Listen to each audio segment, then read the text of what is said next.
Hi everyone, Dan from DS Design Woodworking. I want to make a quick video detailing the install of a Mr. Cool mini split in my workshop here. I haven't been doing much out here lately, especially finishing some projects that have been sitting here waiting because it's been 80 or 80, 81, 82 a lot of days, even with the dehumidifier keeping the humidity down. It gets to the point where it's a problem putting finish on, so I haven't gotten projects finished. I've got some stacked up, and kind of late in the year to do this, but I originally figured I had all of August to go. Unfortunately, my first unit that showed up, UPS, had dented the condenser, and even though I contacted Mr. Cool way back on August 3rd starting, they took 3 weeks here to get me a replacement. I have everything in hand now, and with a whole 1 day of hot weather predicted before it cools off, and it's a good chance it'll stay cool in September, so I pretty much missed the window where this was going to be useful this year, but I'll get it put in anyway. And one aspect that people may not consider all the time is that it's also a heat pump. So being in Minnesota, I've got a 80,000 BTU hot dog furnace installed in the shop, but that's a on-off switch and full-on noisy, blowing things across my workbench when it's on, things like that. Not a pleasant source of heat when it kicks on and off. And this, for most of the heating season, should be a much nicer way to heat, nice and quiet, more even. And so I'm looking forward to seeing that too. There's a lot of good videos already, very detailed on the installation, so I'm not going to do any kind of step-by-step and repeat what's been done and done well. But I'm just going to hit a few highlights, things that I run into. Everything's a little bit different. So what I've run into here is that this bracket isn't long enough to cover 3 studs at 16 inches on center. And so I've got it lagged into 2 studs, but this bracket is on a stud, lagged in. This one's over here at 21 inches, which is the width of the mounting on the unit, and it's not going to be nearly strong enough.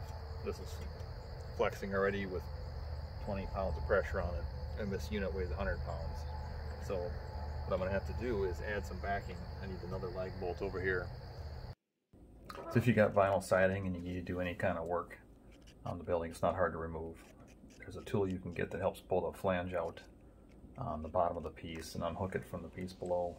So you can start anywhere you want on the wall and just remove the pieces that you need to get access in the wall. I did something similar when I finished our basement. I took siding off a 2-foot jog, cut the OSB, and was able to slide 4x12 sheets of sheetrock through this mail slot that I couldn't get in any other way to the basement. So it's a handy way to gain access to things. I've got the backing added here for the lag bolts. And it's just a matter of reversing and sealing things back up.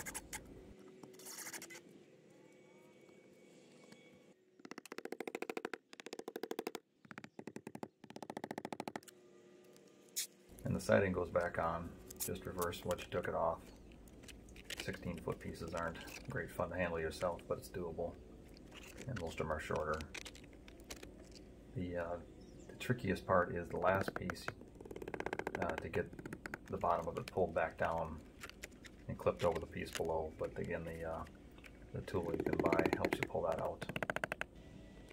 And now with adequate backing in there, when I go and lag this back on, I'm going to be nice and solid. This particular bracket still isn't quite as strong as I'd like, but for the weight of the unit, it's going to be fine. I've got some leftover 1x4 PVC trim that I used on the house when I resided it, and that's come in handy a couple of times here to make some standoffs to mount things.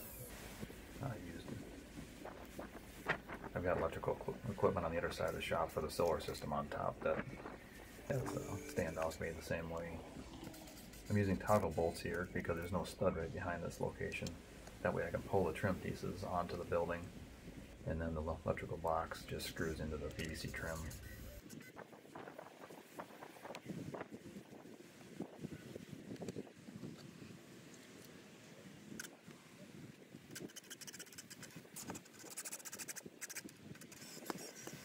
Unit's running right now, and actually my battery charger over on the other counter there is quite a bit louder than this, and that's further away.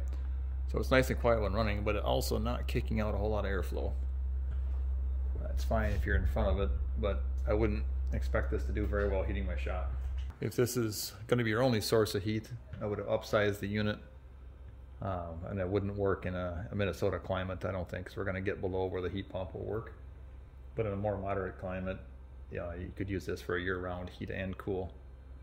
I'm still hoping once I get the temp up, I can maintain it with this, but it took a long time to add 10 degrees. I kind of watched it today, versus the hot dog over here that's 80,000 BTU and a stronger fan versus 18,000 on that. So it's primarily for air conditioning, so it's not a big deal, but I was hoping for a little bit more heat out of it. For positioning, I've got it kind of right in the middle of the shop. It's 24 by 36 area. If you have one end where you do all your work, I would maybe position it closer to that end, just because of the limited airflow, both heating and cooling wise. For sizing, you take into account the square footage. Also make sure you take into account ceiling height, because it's really cubic feet is what you're worried about. If you have a smaller building with 12-foot ceilings, you need to step it up versus just looking at the square footage of the floor plan. Also, how many windows you have, size of the windows. Mine are small, but then again, there's a 9-foot overhead door that's not ever, they're not ever very well insulated for cold climates. So I was kind of in between 18 and 24,000. I decided to go 18, largely because of my electrical.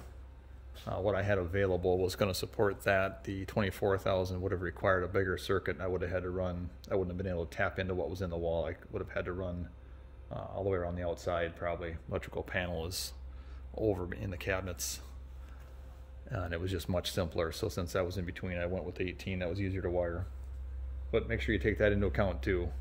20 amp circuit worked with this one. I believe I would have had to go to a 30 amp circuit to support the 24,000 because of the size of the compressor motor on it. Here's the finished installation from the outside. It's now mid-November as I stand here in 30-degree weather. So once the hot weather went away, there wasn't much incentive to finish up quickly and had other things going on. So you can see the spacers that I made to get away from the vinyl siding, and so that everything is screwed through more of a solid part instead of where the siding will get crushed. Spacer standoffs there, even on the brackets.